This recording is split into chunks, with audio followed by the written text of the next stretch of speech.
Gracias, señora presidenta. Nuestro grupo se va a abstener en esta proposición de ley en su toma en consideración por una razón sencilla. No estamos nada de acuerdo en el fondo de la cuestión y enseguida voy a explicar el porqué, pero sí estamos de acuerdo en que haya un debate a fondo sobre cosas como el fracking, que nos parece que está sometido a una especie de sacudidas, en fin, de entusiasmos irracionales y también de oposición irracional. Y queremos que se discuta en serio, de verdad, de una vez, en esta Cámara de los Diputados de política energética. Desde luego, nuestro grupo va a hacer lo posible para que esta Cámara de los Diputados no se convierta, como algunos quieren, en una tertulia, donde se traen, en fin, fotos trucadas y argumentos completamente falsos, en vez de explicarle a la gente con seriedad, como si fueran ciudadanos mayores de edad, de qué riesgos y de qué ventajas estamos hablando en el caso de una fuente energética, como es en este caso la extracción del shale gas a través de una técnica de fractura hidráulica, el conocido como fracking.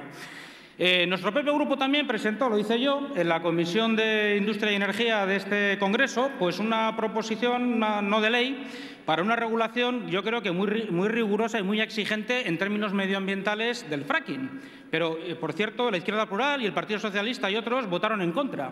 Y votaron en contra porque ellos sabrán por qué. Han decidido demonizar el gas shale, es decir, el gas de pizarra, y han decidido que eso es, en fin, el coco y que es una cosa que no se puede explicar a los ciudadanos en qué consiste, ni qué ventajas y qué inconvenientes tiene. Aprovecho para decir, luego me extenderé brevemente en esta cuestión, que todas las fuentes energéticas, todas sin exclusión, tienen inconvenientes. No hay ninguna que produzca el milagro de los panes y de los peces, aunque es verdad que cuando la ciencia se convierte en religión política, los milagros de los panes y de los peces pues se cumplen a diario y entonces se puede conseguir energía sin ningún tipo de riesgo. Bueno, pues esto es rotundamente falso. Siempre hay riesgos, siempre hay inconvenientes y siempre hay un precio que pagar porque nada es gratis. En fin, y por eso no me extraña, y lo lamento mucho, porque usted, Laia, suele ser una diputada rigurosa cuando presenta las cosas y que las explica bien y, por supuesto, desde su posición, que me parece siempre muy respetable, pero me parece francamente lamentable que en esta ocasión hayan cometido dos cosas que me parecen muy incorrectas. Primero, mezclar cosas que no tienen nada que ver. Ha comenzado hablando del Castor.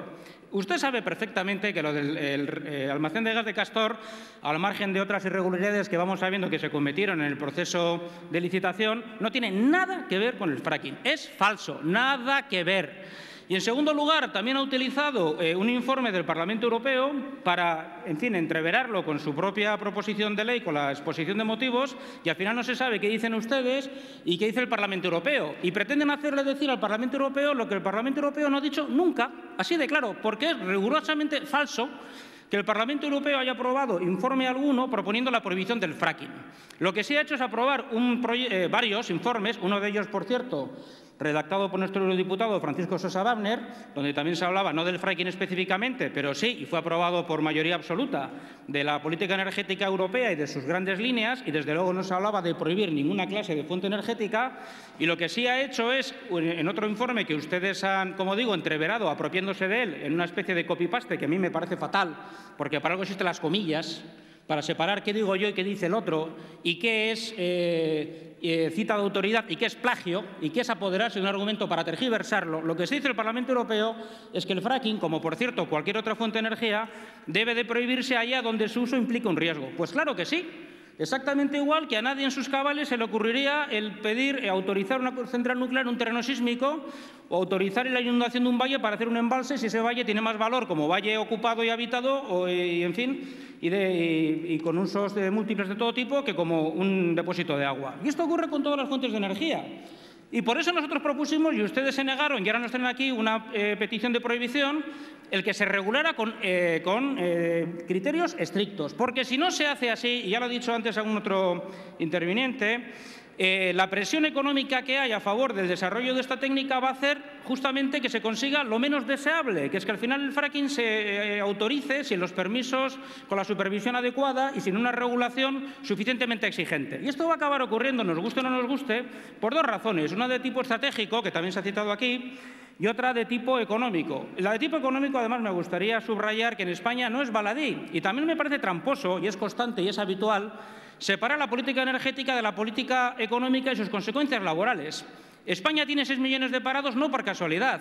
Una de las razones de que esto ocurra es que somos muy poco competitivos en algunas áreas industriales que, sin embargo, podrían serlo, debido al altísimo coste de la energía. En España se paga un sobrecoste que se ha evaluado entre el 40 y el 80% en determinadas industrias, lo cual, lógicamente, lleva a la deslocalización y, por lo tanto, al aumento del paro y a la pérdida de sectores estratégicos fundamentales. Entonces, decirle a la sociedad que esto se resolvería solamente con fuentes de energía renovables, pues es una tomadura de pelo.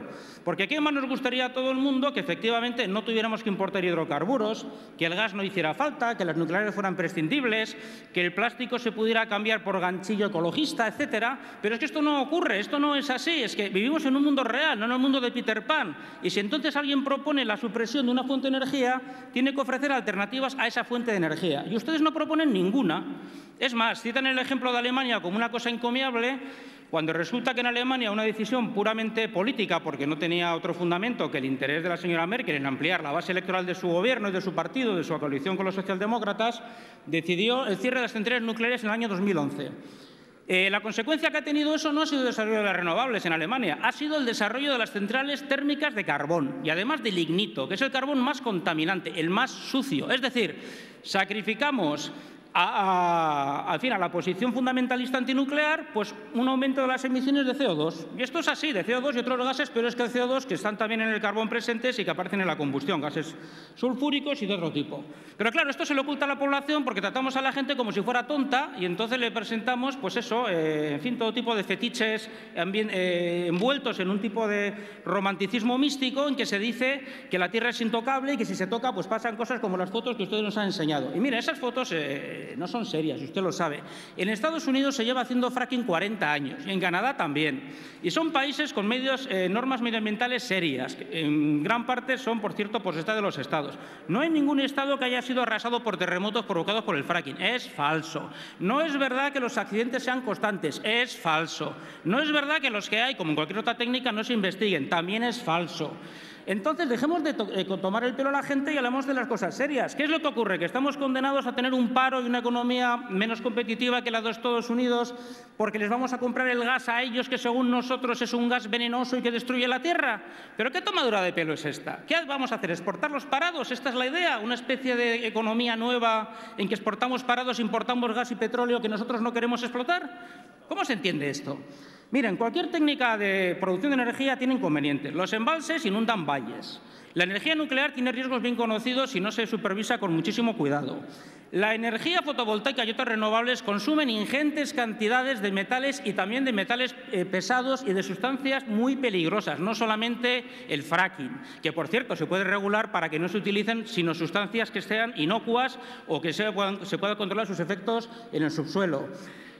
Los teléfonos móviles como este que yo llevo en el bolsillo, llevamos aquí todos, están llenos de porquerías que tienen unos efectos catastróficos en la cadena ecológica si se liberan. ¿Qué vamos a hacer?